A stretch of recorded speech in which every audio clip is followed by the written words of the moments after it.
afternoon.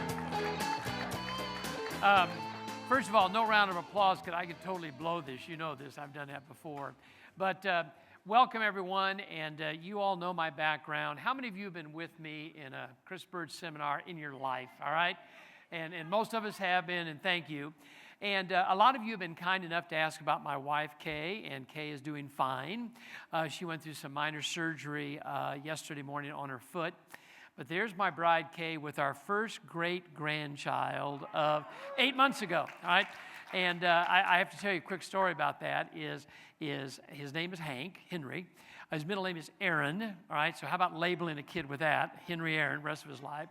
But he is the son of my granddaughter, Mandy, who transgendered everybody to Eli, married a woman named Tiffany, who was artificially inseminated for Hank. I'm just telling you, and it's 2022, and this is the most loving couple and great parents I've seen of a child, so I'm just proud as can be of that, all right? Anyway, this is Kay on a cruise 4 or 5 years ago we did for Texas, and I told her I was going to show these pictures. She said, don't do it, but I did anyway, all right? Now, I think I clicked through one too many. I just want to give credit, everybody, to what started a lot of us here, and that's Howard Brinton. And my connection to Howard, he found me, and if I get red in the face on this, I'm sorry, but he found me in some little seminar I was doing in Seattle, Washington, many moons ago, 1988, 1989. And he said, I want you to come work with me in Star Power. And, you know, I was just trying to break into the speaking business, and he came to me. And then we did some CDs and tapes, and a lot of you bought those CDs and tapes. And then he invited me to be with him in all the annual events, and we did 18 of those. How many of you were with us in most of those 18? I only missed one of those 18 because of a CRS commitment I had. But anyway, Howard and Del Bain, both now deceased. How many of you remember Del Bain, everybody? They helped me get an audition to speak as an instructor for CRS. I got in, and I've been a CRS certified instructor since 2002. So anyway, there we go back, and the rest is history. And I want to do one thing, too. I've talked to a number of you this morning, and a lot of you have a succession plan, all right? Terry Moeller, you were talking to me about your succession plan. Kyle, stand up if you would. Everybody, here's my son, Kyle Harrison, all right? And he is my wife's succession plan in real estate. So Kay sold her interest in a Keller Williams franchise on January the 1st of 2022 for tax reasons, I might add, instead of December 31st of 2021. And Kyle is a executive business coach with MAPS with Keller Williams. So anyway, the story continues. Now, here real quickly, 2 points about Howard Brinton, everyone. He was a human, regardless of what you believe. And I learned the hard way, you don't call Howard Howie. How many of you made that mistake just out of curiosity? All right. Barb came up after I did that and said, don't ever do that again. Then how many of you have heard the Beard story? Please raise your hand, all right? Well, come on. Raymond, you've heard the Beard story, all right? Everybody, this is Howard. I'm dead serious. And I can't find out where he did this, but I know it's true.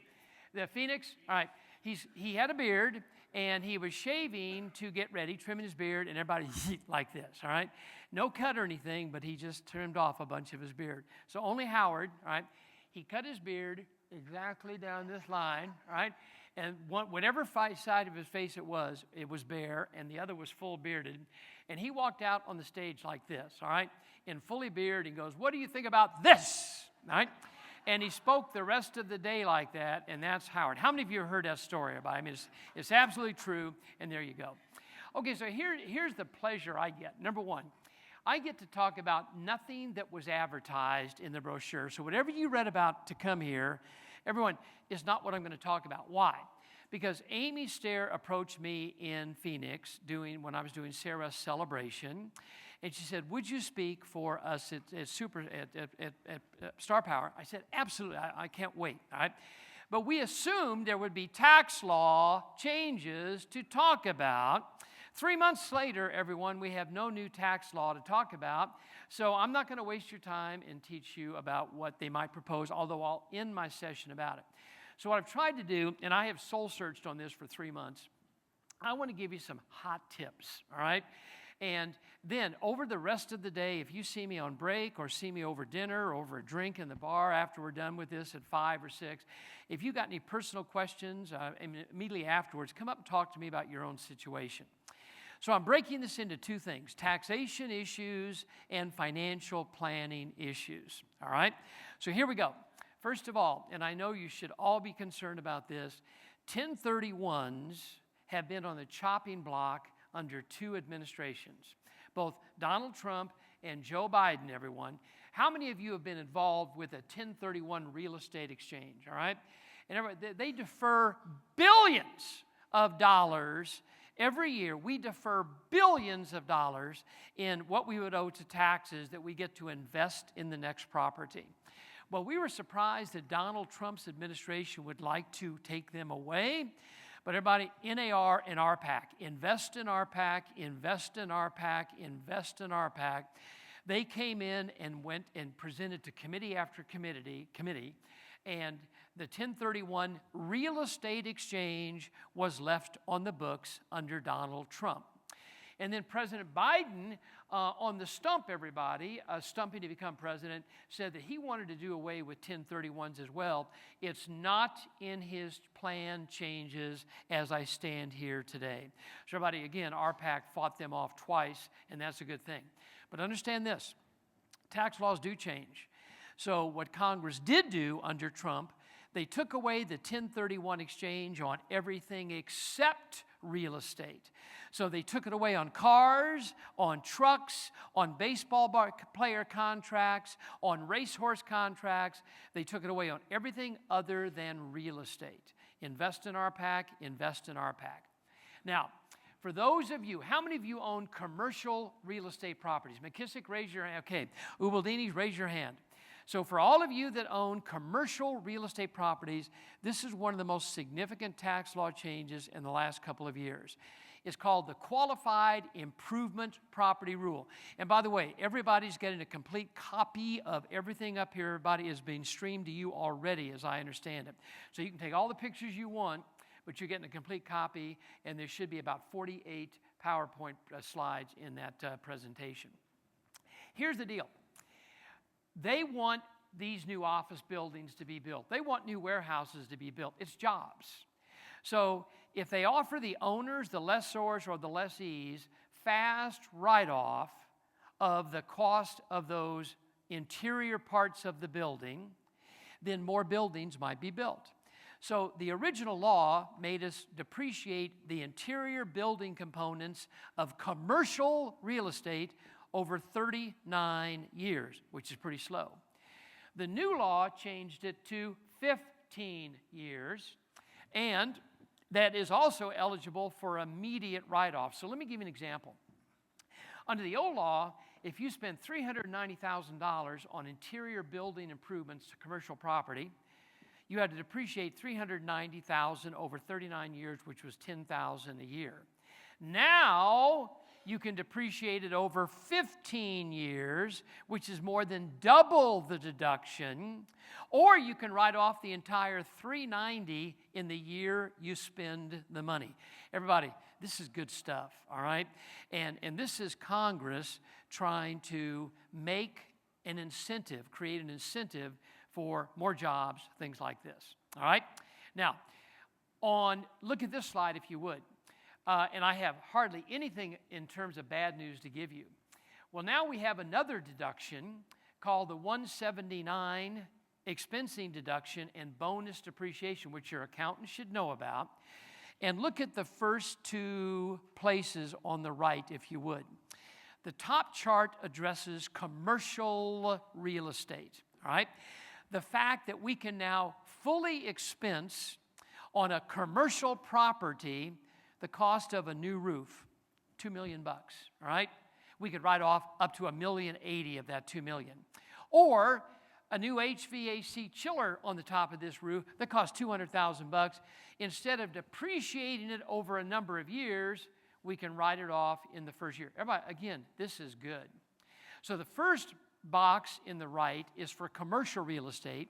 The second box is for residential rental. How many of us own a lot of residential rentals, everybody? And let me tell you what, I would just hope that you make owning rental real estate part of your financial future. And let me tell you this, I've been preaching this for the 25 years I've been involved in real estate, 30 years, and there's a lot of you in this room that are worth a fortune because of your real estate investments, and it just takes time. You do one a year, you do one every 2 years, whatever, everybody, but you just keep on doing it, and now you start paying off those properties, and it's pretty slick. So anyway, look at the second box on the right.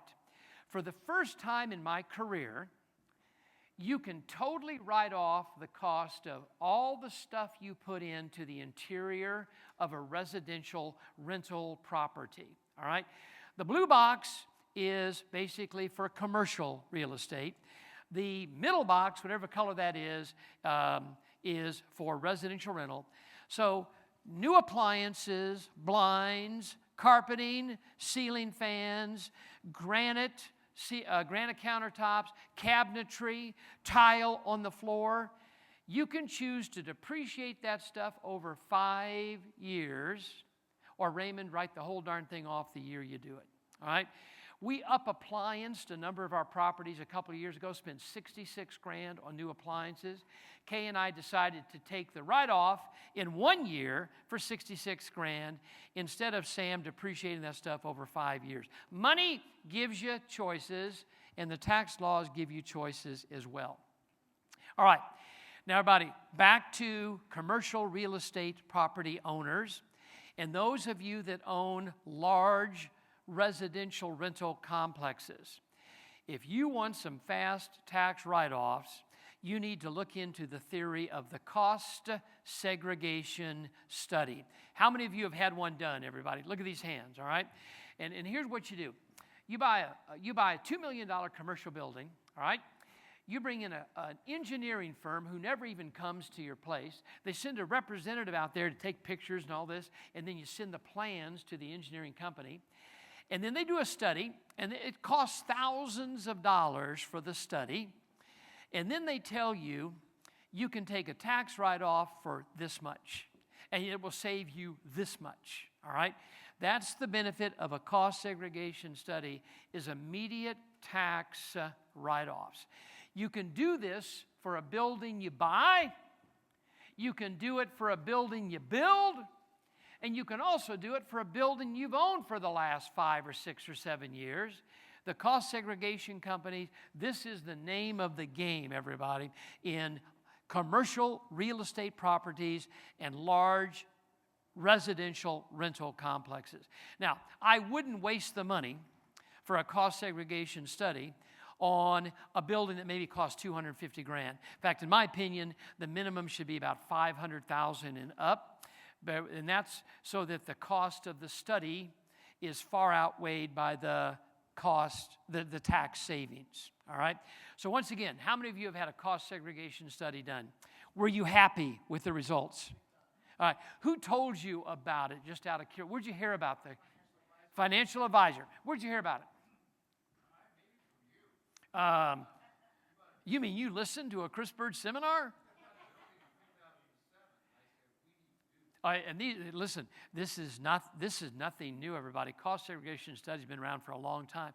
But you need to be aware of one thing. In one of my recent tax newsletters that I take, the IRS is starting to look at cost segregation studies because they're so good. And they're looking at companies that they consider are doing weaker studies, not the ones that are doing the stronger studies. So my point is, how would you find one? Find a good, reputable company that's done a lot of cost segregation studies, something like that. But because the savings in taxes is so great, it doesn't surprise me that the IRS would start to look at these things as to whether they're bona fide or not. All right. Now, another point. Everyone, your business meals are still 100% deductible through the end of 2022. And that's because Donald Trump did this in 21 and 22. You have been able to deduct your business meals 100% instead of 50%. But if you look at this particular slide, your entertainment expenses are zero from 2018 through 2025. So you take a client to a ball game. You take a client to the theater. All right, the cost of that expense is non-deductible, but the meal before or after would be 100%. So look at the last bullet on this slide.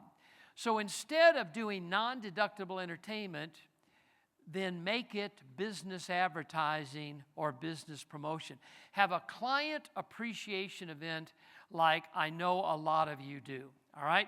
A client appreciation event, Steve Westmark, is 100% advertising, 100% promotion. It may look like entertainment, everyone, but you're going to call it advertising. Have flyers made, have advertising done, all that good stuff to make it 100% deductible. And then, don't have an entertainment expense in your records, Kyle, because your accountant will have to do what with that, everybody? Zero. So only have marketing or advertising. Sam Miller, I still remember your trick with the business trucks years ago.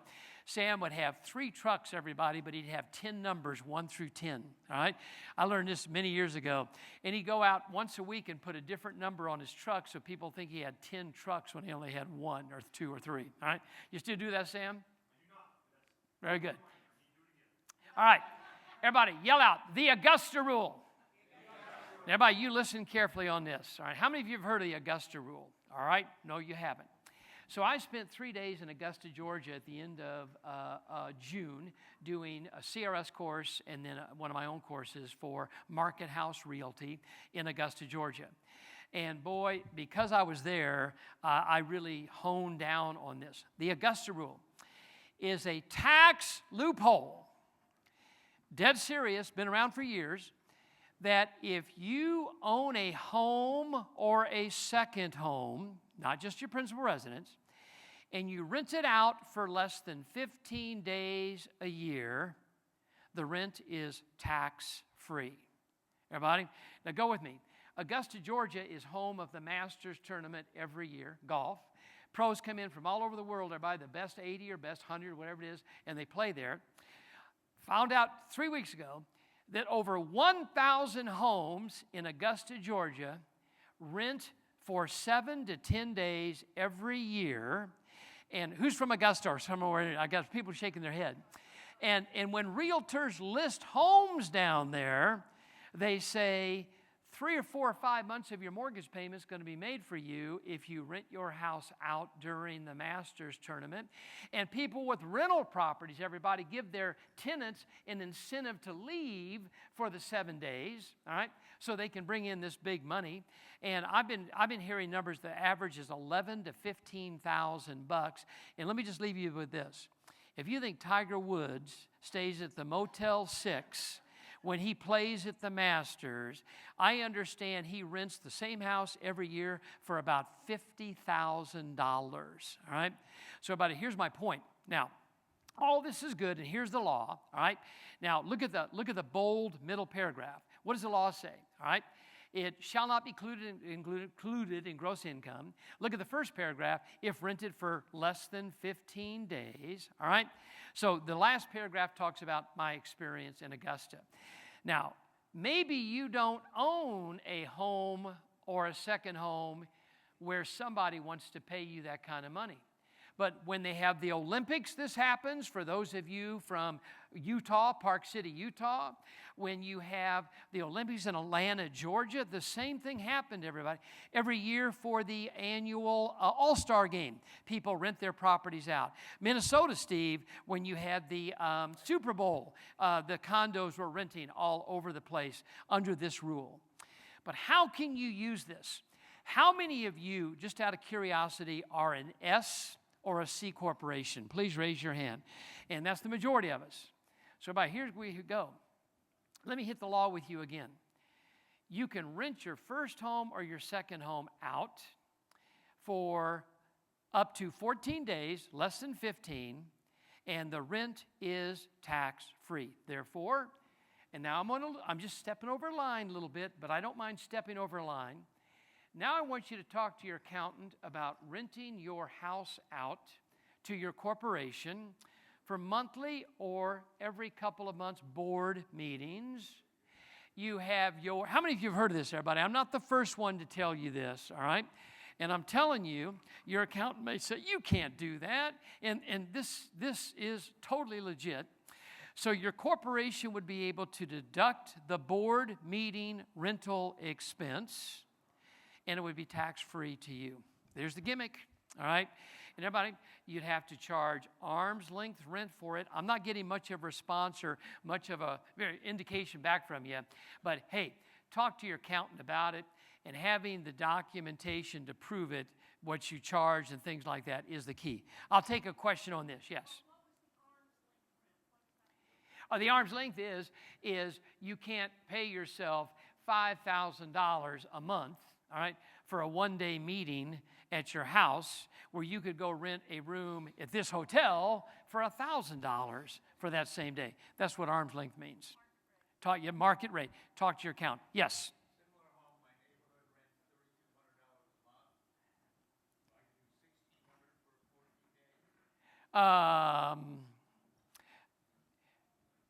Over a year's time. Yeah, I would say that, right? The question was, everybody, similar home rents for $3,200 for a month, the 14 days would be about $1,500 or $1,600. Hey, and this is no big deal, but when you're making a lot of money, everybody, every little deduction saves. No ifs, ands, or buts. And clearly, the people in Augusta, all right, are getting $30,000, $40,000 a year, some of them, for their homes when they leave for 7 days while the Masters people come in. Just thought you'd want to know that. All right.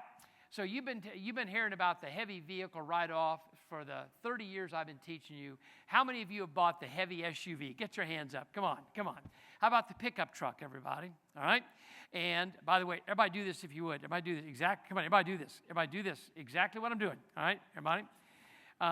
The Tesla Model X also qualifies. The Model X has the gold wings. Are you with me? Don't laugh at me, Steve. Only the Model X qualifies. All right. So first of all, how about current events?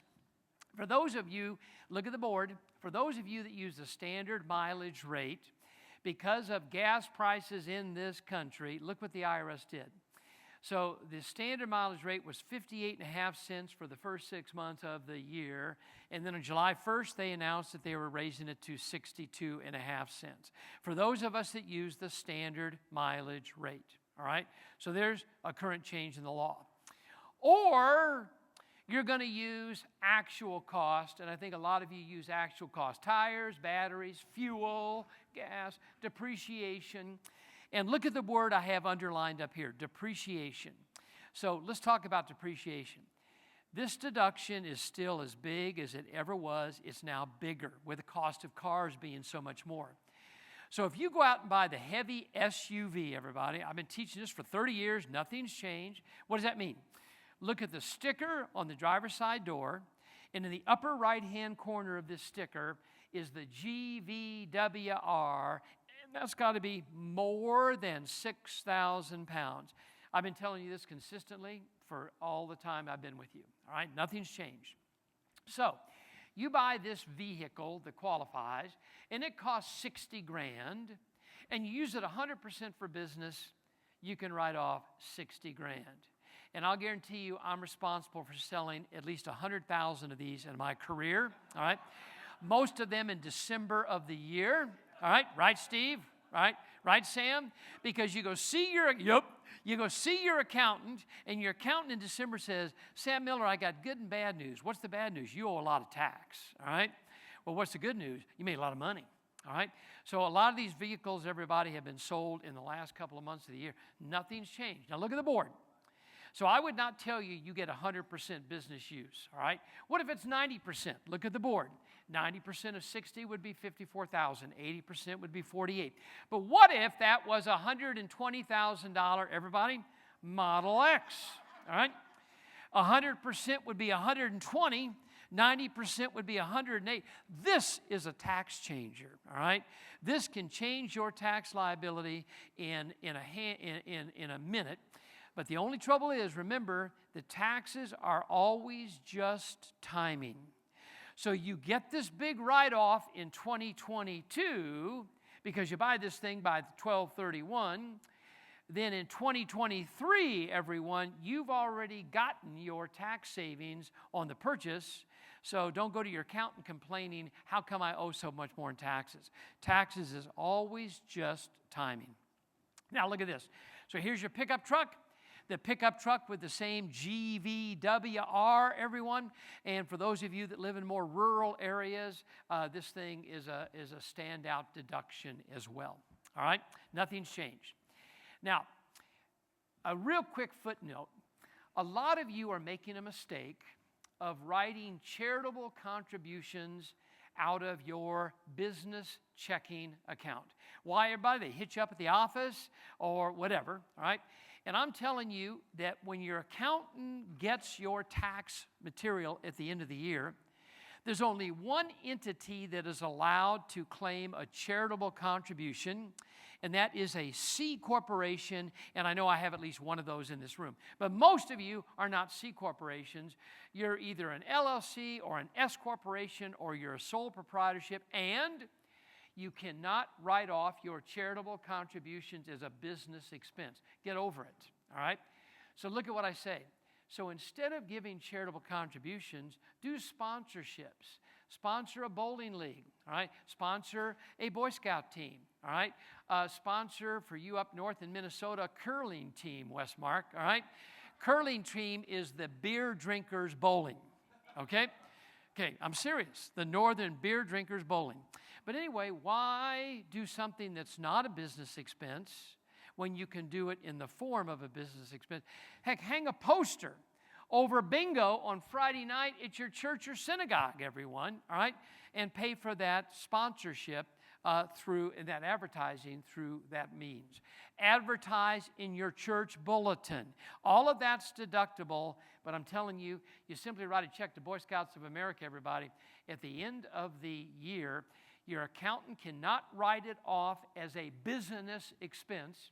It is only deductible as a charitable contribution, and most of you no longer can itemize your deductions, so there's no real benefit. Listen up. All right. Now let's talk about financial planning. And everybody look around if you would. Look around, all right? So Raymond, stand up just for a minute. Raymond, just for a second. Raymond, look around you. And what is the average age of this group, Raymond? I'm not doing it. Okay. Raymond, how old? Okay, I'd say 45, and I'd say you're being nice, all right? And that's okay. And here's the point, everybody. Look at the board. Look at the board, all right? We've been together for a lot of years, all right? And nothing changes in the 30 years I've been doing this. You got to plan for tomorrow, all right? And everybody, there are people in this room that I've talked to that are planning the succession of their business to the next generation. There's people like Mike Reed in the back, everybody, that has set his retirement for him and Ann through rental property. But you got to have a plan, all right? And now we get into financial planning issues, and not much has changed here, all right? So look at this first of all. Here are some of the things you can think about. IRAs, and there's the limit in 2022. All this is current. Simple IRAs, there's the limit in 2022. 401ks, there's the limit in 2022. And the SEP IRA, which a lot of you have, everybody, which is an excellent retirement plan. It's really simple, right? But it's a nice thing to do. So here are the limits. And then under the Geezer rule, and this is why I had Raymond stand up, everybody, for everybody 50 years of age or older, we get to put in Mo money, all right? Which obviously includes your instructor as well. But if you look up there, there is no catch-up provisions for a SEP IRA, only the other ones. How many of you do have a SEP IRA, just out of curiosity? That's the most popular plan. How many of you have a 401k for the self-employed? That's the next most popular. Mo money, Jeff. You can put away Mo money into a 401k than a SEP IRA. And by the way, if you simply think that putting $6,000 into an IRA every year is going to accomplish your financial retirement, you got a rude awakening coming down the road, is all I got to say. You have to put away Mo money every single year. All right, now, look at this. I love the 401k. I would ask all of you who have a SEP IRA to consider upgrading to a 401k for the self-employed. They call them solo Ks, everybody. They call them safe harbor 401ks. And let me show you why, all right? And again, you get a copy of all this. Now look at the overhead, if you would. Now, I've given 3 categories of agents in this room. Look at the top of each row. Some of you are making $50,000 profit. That would be my new agents, and welcome to this business. Middle column, you're making $80,000 of profit. Right-hand column, you're making $220,000. And I'd venture to guess, everybody, there are a lot of people in this room in that right-hand column. Now, look at the bottom row of each column. Look at the bottom row. If you have a SEP IRA and you make a $50,000 profit, the most you can put away tax deductible is $10,000 to $12,000. If you make 80, the most you can put away tax deductible is $16,000 to $20,000 tax deductible. And if you make 220, new rules, the most you can put away this year in 2022, up by $3,000 is $61,000. These are current numbers. Everybody, now move up 2 rows with me if you would. Move up 2 rows. Now we're going to compare the SEP IRA with a 401k. Mo money. At $50,000, you can put away tax deductible $33,000. I kid you not, everybody, that's a real number. And if you're 50 years or older, add another $6,500. So 33 or 39.5 compares to 10 to 12. You can put away mo money. Now, you might ask yourself, you're making 50 grand, where are you going to get 33,000 bucks or 39,000? Well, your spouse lets you spend the money. You run the, I'm trying to be funny here, everybody. All right? Take it from your spouse's account, especially if they don't know it. That was supposed to be funny, all right? Or take it out of a savings account you're making 0 interest on. They don't care where you get the money, right? Sam Miller, take it from your meth lab operation you run out of your basement. They don't care where you get the money, all right? Just put it in. Middle column, you're making $80,000. Look at the big bold figures. You can put away $40,500 tax deductible, and if you're 50 years of age or older, $47,000 compared to 16 or 20. And then when you get to the big number, which I think is more appropriate for most of you in this room, you're in the right column, you'll see that the 401k versus the SEP IRA is not much different. Would you agree? But everybody, listen to me carefully on this. If you have a team, listen to me carefully. If you have a team and you have some employees on that team, and if you have a SEP IRA, all of their contributions is coming from yo money. All right?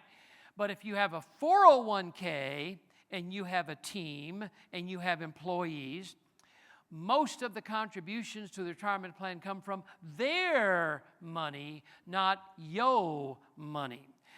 How many of you know this to be true, everybody? Just raise your hands, all right? So talk to your financial advisor about which retirement plan is best for you, but you've got to put money away. Yes? None. I will tell you, on August the 6th, young man, of 2006, my wife and I each rolled our SEP IRA into a 401k. No penalties whatsoever. All right? All right, very good. So everybody, here's the deal. I'm a certified financial planner. I implore you to seriously consider what you're doing to saving for later. No ifs, ands, or buts. The younger you are, get on this now. And then you don't need a geezer like me talking to you about this in a seminar. And then there's a lot of you, everybody, that have listened to this story from me and your financial advisors over all the years we've known each other, and you're set. You're set. Now, the Roth 401k, look at me if you would. You cannot do a Roth 401k with a SEP IRA.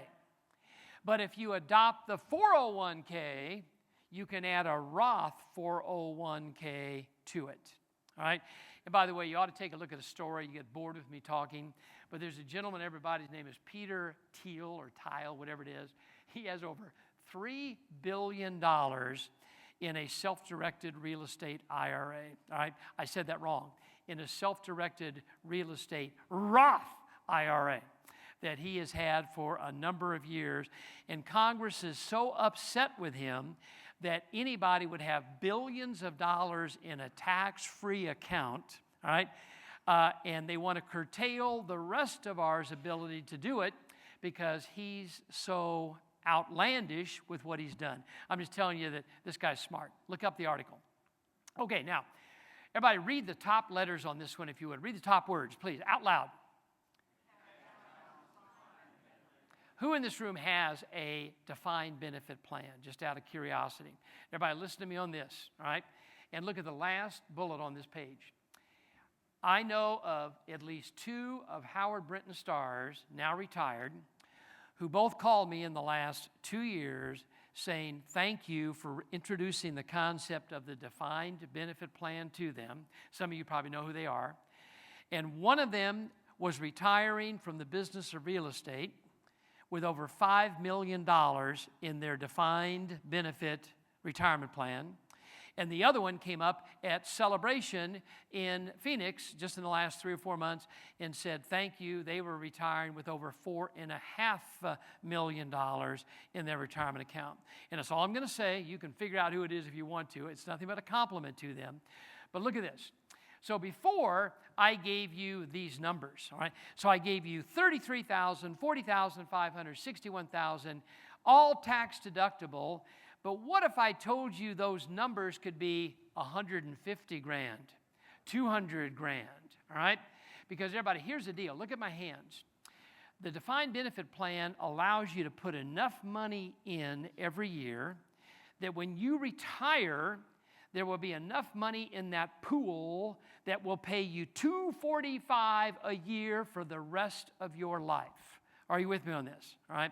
So it's a defined benefit plan, Raymond, not a defined contribution plan. All of these plans are called defined contribution. The contribution is defined. But the defined benefit plan says you can put as much in as you need to that will, when you retire, can pay you how much a year, everybody? $245 grand. All right? That's a lot of money. And I'll guarantee you that's what's going on with those 2 people that called me in the last 2 years. Anyway, if you're making big income consistently, these plans are expensive. You have to bring in an actuary every year to make the calculation. A lot of people shy away from them because of the mandatory large contribution that you have to put in every year. That scares some people, but I'm telling you, you want to really maximize your retirement benefits. Here it is. Jeff. How many years do you have to contribute to the defined benefit plan? Okay, so here's your problem, Jeff. You haven't got that many years to do this, all right? So literally, what happens, everybody, is the actuary would determine Jeff's age, number 1, Jeff's current retirement savings, number 2, Jeff, and then what the difference is to determine that amount of $245 as a limit that you will then build a pool to get to.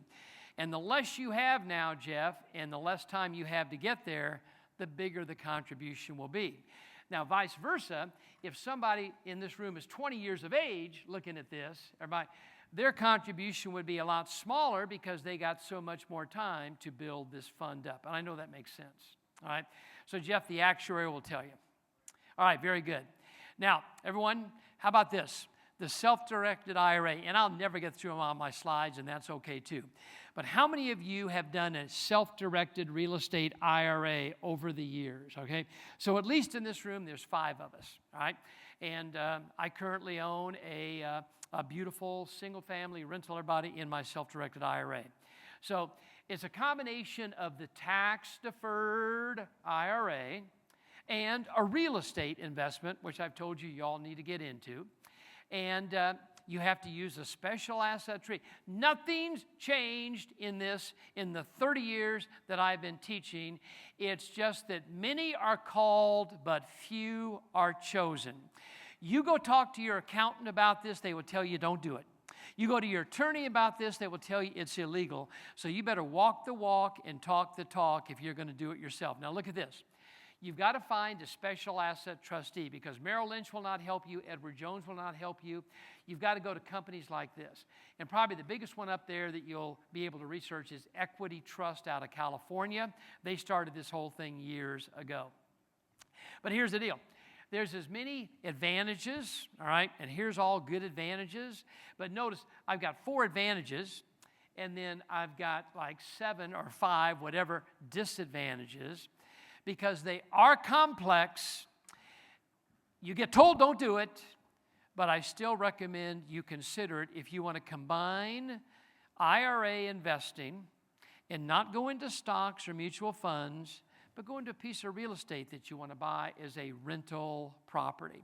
The biggest no-no, no second homes, no golf vacation properties. You can't set foot in there even one night for personal purposes. All right? Okay, now, what I want to do real quickly, everybody, I believe in health savings accounts. I believe in 529 plans, all right? What I want to do is I want to get to, just real quickly as I wrap this up, all right? What does the future of federal taxation look like, all right? And now we get into what's happened and what's coming down the pike. So first of all, look at this, a historical perspective. Number one, Donald Trump's big tax bill occurred in 2017. And I'm not praising, I'm not criticizing, all right? But Donald Trump's tax laws, a lot of what you've already seen in play, helped businesses. It helped us. On the other hand, everybody, President Biden's tax plans wants to help families, especially families with children. I'm just telling you, that's the way it is, all right? Now look at the middle bullet up there, if you would. The PPP program, how many of you are involved with PPP, everybody? I hope a lot of you were, all right? How many of you are involved with the EIDL program, the Economic Injury Disaster Loan, all right? Those were wonderful government programs putting tens of thousands of dollars in your pocket because not one of you knew how the pandemic was going to work out for your real estate business. No ifs, ands, or buts, all right? So those were part of both administrations there by the PPP. Those programs are over with, all right? You can't get any more money, all right? But I hope you got a lot of money when it was due. Okay, now listen to this if you would. So the Build Back Better bill is President Biden administration bill that was initiated in mid of 2021 that has gone nowhere, everybody, in the year since then because of politics. But at least it's my job, because we did advertise this, to show you what I might be talking about the next time I talk to you, if any of this ever becomes law. Now, everybody point to the ceiling if you would, all right? You are the group that they're aiming at. You are the group that they want to raise, including your instructor, that they want to raise taxes on. You are the group, everybody, that you are implied to be rich, right? You are making a lot more income than you ever thought you would, and clearly more than if you had a job, all right? So it is what it is, right? And people making over $400,000 a year are the targeted group for higher taxes, all right? And that's single or married filing jointly, I understand, is $400,000. So look at the board if you would. Most likely down the road, not 2021, maybe not 2022, maybe 2023, who knows, higher marginal tax rates. Those of you with children, all right, and there's not many of you in this room with young children, but the tax credits that expired on December 31st of 2021, they want to move into 2022. And I tell you, I've got kids, everybody, who got great tax credits. They want that to be extended. Now look at the SALT deduction gap real quickly, the cap. This was all politics. But everybody, SALT stands for state and local taxes, all right? Now go with me. I live in Illinois, all right, which is rated one of the most crooked states in the country and one of the highest taxing states in the U.S., right? People ask, why do you still live there? All right, so everybody go with me on this. Kay and my state income tax is $15,000 a year. Just everybody say yes, $15,000. Our property taxes on a beautiful home in the country is another 14. Everybody, 14. Add those two together, 29. And our real estate taxes on a second home in Fort Myers, Florida, is another 6. 15 plus 14 plus 6 is $35,000, which we were always able to deduct until 2018. Everybody, look at the board. When the Trump administration placed a limit on the SALT deduction, state and local taxes, SALT, of $10,000. Are you with me? Look at the board. The Biden administration wants to raise that to $80,000. Everybody, yes. Are you with me? Because if they do, then my 35 will be deductible again, and I'll save some taxes. But everybody, this has gone nowhere, because guess what? All right? Who would this favor? If they raise the 10 to 80, who's favored, everybody? Us. Are you with me? And we're probably the ones in this country that need the least amount of tax savings, because we're perceived as making a lot of money. It is what it is. All right? So anyway, I just want to share some of these things with you. One more thing. If you are not an S corporation and your state allows a realtor to be an S corporation, which most states do, maybe 3 don't, you ought to have a thorough talk with your accountant or get a second opinion, everybody, because the S corporation can save you Social Security taxes, all right? But there's one bite here, and it's called the net investment income tax. The Biden administration, and I'm almost done with my time, the Biden administration feels that S corporations are getting a little bit too much of a tax break. It is what it is, right? So they want to go after the S corporations where they are making more than $400,000 or $500,000, whatever it says, of profit. All right? So they want to go after the high-income S corporations and tax the owners more than they're being taxed right now. All right?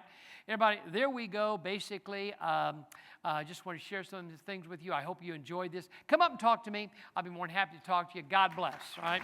Thank you for being here.